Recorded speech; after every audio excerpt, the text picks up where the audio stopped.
Welcome to The Explainer. We're diving right into Namibia's massive N106.3 billion budget for 2025. This plan is set to reshape the country's economy, and it's going to affect every single citizen. So let's break down what it really means for you. So, the government has officially tabled its national budget, and wow, that headline number, it's a big one. We're talking 106.3 billion Namibian dollars. And to give you some context, that's a $6.2 billion jump from last year. That's a pretty serious increase in government spending. Okay, so we have this giant number. But the real question is, right, where is all that cash actually going? Let's get into it and see how this whole plan is going to trickle down and affect everything, from what's in your wallet to where the country's headed in the long run. All right, first up, let's follow the money. We're going to see exactly how that $106.3 billion gets carved up. What goes to just keeping the lights on, what's for building new stuff for the future, and of course, what's set aside for paying off our national debts. Okay, just look at this breakdown here. I mean, the first thing that just leaps off the page is the operational spending. We're talking a full 75% of the entire budget. That's almost $80 billion just to keep the government up and running. Think about it. That's all the public sector salaries, essential services, and of course, those crucial social safety nets like the old age pension. And if we dig a little deeper into those operational costs, you really start to see where the government's priorities lie. No surprise. Education gets the biggest piece of the pie, almost $25 billion. Right behind that is the Ministry of Finance, which is where things like social grants are managed. And then you've got the Ministry of Health. When you add them up, these three areas, they pretty much dominate the budget. Okay, so that's the 30,000-foot view. But now let's bring it right back down to earth. How does this budget actually show up in your daily life?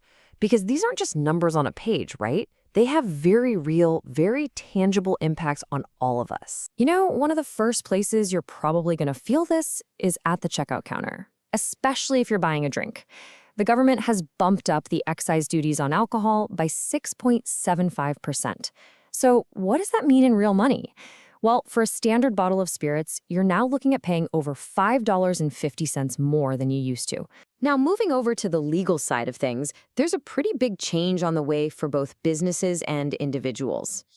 You know how slow and frustrating tax disputes can be? Well, to fix that, the government is setting up a brand new specialized tax court. The whole point is to cut through the red tape and get these things resolved way faster and more efficiently. Okay, let's pull the camera back out to the big picture again.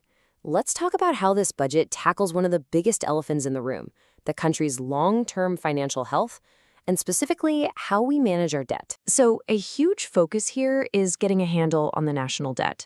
There's this one really big bill coming up on the calendar, a $750 million Eurobond. And a Eurobond, that's just a fancy term for a loan the country took out in a foreign currency.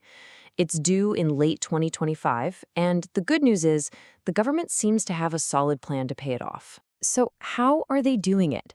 They've been very methodically putting money away in something called a sinking fund. Honestly, you can just think of it like a national savings jar, one set up for a very specific, very large bill. And get this, they've already stashed away $463 million in there. And this is the really important part. By being so proactive and saving up like this, Namibia is putting itself in a great position to handle this huge debt payment without causing any major drama for the economy. It sends this really strong message of, hey, we're responsible with our money, which is exactly what investors want to see. All right, so we've seen how the budget is dealing with today's bills and tomorrow's big debts. But, you know, no country is an island. This plan has to exist in a world that is changing at lightning speed. So for this last part, let's think about how this budget positions Namibia in that bigger global picture, a future that's being completely rewritten by new trends. I mean, one of the biggest shifts happening on the planet right now is the race to create artificial general intelligence, AGI. We're talking about AI systems that can think and learn kind of like a human. So the big question for Namibia is this: all that money we saw going into education and development, is it enough? How do we prepare our workforce for a world that's going to be run on AGI? Because it's going to change everything, from finance to how we manage our natural resources. And it's not just governments that have to adapt, right? Look at the tech giants. Even a behemoth like Facebook is totally changing its game, trying to go back to its roots and focus more on personal connections instead of just what the algorithm feeds you. For Namibia, this is just a perfect example of a bigger point. The digital world is always in motion, and if you can't adapt as a country, as a business, as an individual, you're going to get left behind. Okay, so let's bring this all back home. What does this all mean for you and your financial planning? Well, it looks like the government is betting on stability and certain key industries. So for you, that means keeping an eye out for opportunities, especially in booming sectors like oil and gas. It means, yeah, you're going to have to budget a little more carefully with those price hikes we talked about. And most importantly, it means focusing on building skills that are future-proof for this new economy. So at the end of the day, this $106.3 billion budget isn't just a spreadsheet. It's a roadmap. The government is calling it a plan for a prosperous future. But as this plan starts to unfold, it really leaves all of us with one big question to think about. What's my role going to be in building that future?